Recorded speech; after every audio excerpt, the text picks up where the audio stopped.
This is the Disney studio, where on any ordinary day, elephants learned to fly and fairy godmothers made us believe in the power of wishing.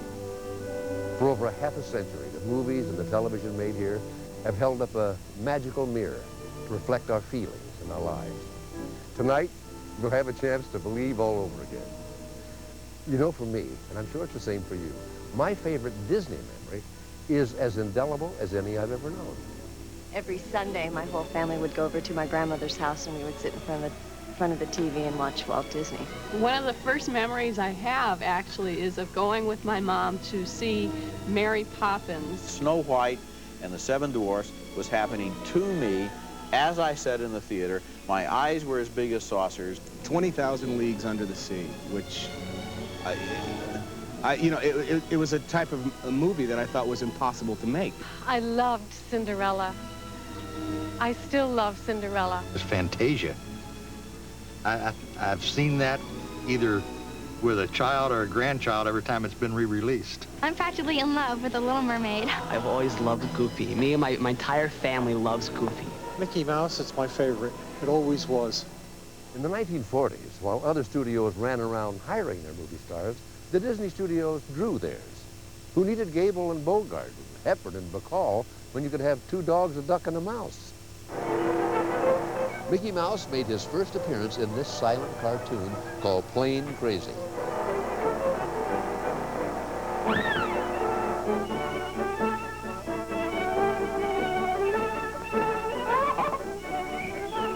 Over time, Mickey's appearance and his relationship with Minnie progressed.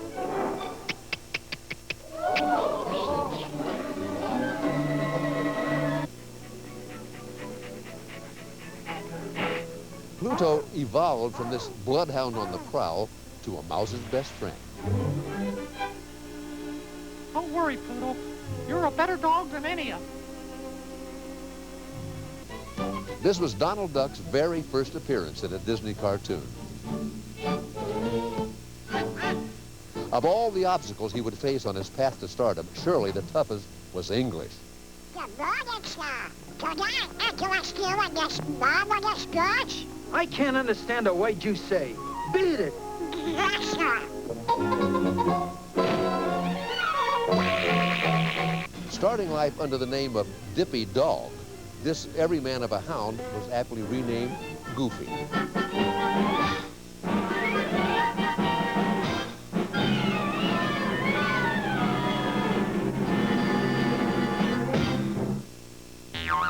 Half a century later, these characters continue to be the foundation of the studio. Why, one of these days we'll be eating just like the king. Give me a suckling pig to make my belly big. I'm just a little guy. Give me a pizza pie. I'd have a happy place next to the fireplace. I'd like a hat to wear and thermal underwear. It would be appealing to have the Royals feeling, doing everything a little bit like a king. Like a king. Like a king. Just a little bit like a king. Just a little bit like, just a little bit like, just a little bit like. I would love to live just like a king.